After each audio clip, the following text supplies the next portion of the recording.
140 शब्द प्रति minute speed से डिक्टेशन स्टार्ट होगा कुछ ही सेकंड बाद। स्टार्ट। सभापति जी, आपात स्थिति लागू होने के बाद देश असामान्य स्थिति के दौर से गुजर रहा है। शासन में, समाज में, राजनीति में, अर्थव्यवस्था में कदम कदम पर उसी असामान्य स्थिति के दर्शन किए जा सकते हैं। मेरा अपना अनुमान ऐसा था कि इस विकट स्थिति में शायद बजट भी कुछ असामान्य ही ना हो, विशेषकर तब जबकि लोकसभा का जीवन 1 वर्ष के लिए बढ़ाया गया। उससे मेरे जैसे सदस्यों को यह आशंका होने लगी थी कि इस वर्ष शायद कुछ भारी टैक्स देश की जनता पर लगे, लेकिन जिस तरह का बजट पेश किया गया है, इसको अगर मैं एक शब्द में कहूँ तो यह असामान्य स्थिति में सामान्य बजट है। बहुत दिनों के बाद सरकार कुछ व्यवहारिक बनी है। कई सालों से इस बात की मांग थी कि सरकार देश में आर्थिक संतुलन बनाए रखने के लिए व्यवहारिक कदम उठाए। इस बात से तो सरकार चिंतित थी कि देश में करोड़ों रुपए का काला धन जमा हो रहा है, लेकिन उसके कारण क्या है, किस तरीके से भविष्य में काला धन न बने, उसको रोका जा सके, इस बात की ओर कोई विशेष ध्यान नहीं दिया गया।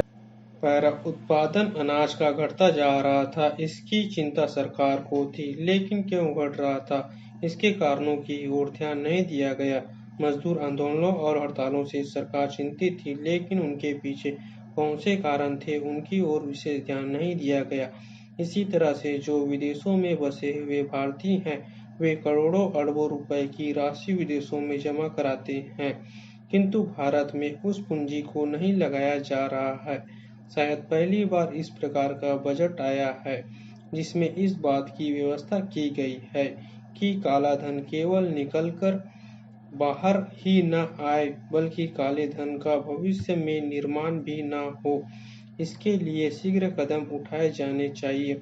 मैं समझता हूँ सरकार ने इसी कारण आयकर की सीमा 77% से घटाकर 66% की, लेकिन जो देश की और दुनिया की स्थिति है, उसको ध्यान में रखते हुए अगर हमें सचमुच काले धन के निर्माण पर रोक लगानी है तो संभवतः इस कदम को और पीछे ले जाना पड़ेगा, जिससे स्वतः आयकर देने में या दूसरी तरह से टैक्स देने में कठिनाई न हो और लोगों को चोरी और बेईमानी करने की आदत से बचाया जा सके। पैरा महोदय, उत्पादन में श्रमिकों की साझेदारी के बारे में भी सोचा गया है और कुछ निर्णय भी लिए गए हैं ताकि उत्पादन में श्रमिकों को भी कुछ भाग मिल सके।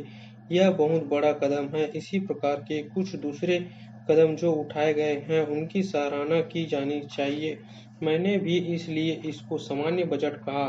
मैं शायद इस बजट को आदर्श बजट कह सकता था यदि किसानों के लिए भी सरकार ने उदारता और खुले दिल से कुछ निर्णय ले लिए होते। पैरा उपाध्यक्ष जी, इस सदन के सामने विदेश मंत्री जी ने जो यह संविधान संशोधन विधेयक प्रस्तुत किया है, इसका मैं हृदय से समर्थन करता हूँ। मैंने और शायद इस सदन के बहुत से माननीय सदस्यों ने इस देश के इतिहास का गहरा अध्ययन किया होगा और उनको भी यह स्मरण होगा कि भारत के अंदर अनेकों प्रांत और देशी रियासतें या राज्य हुआ करते थे।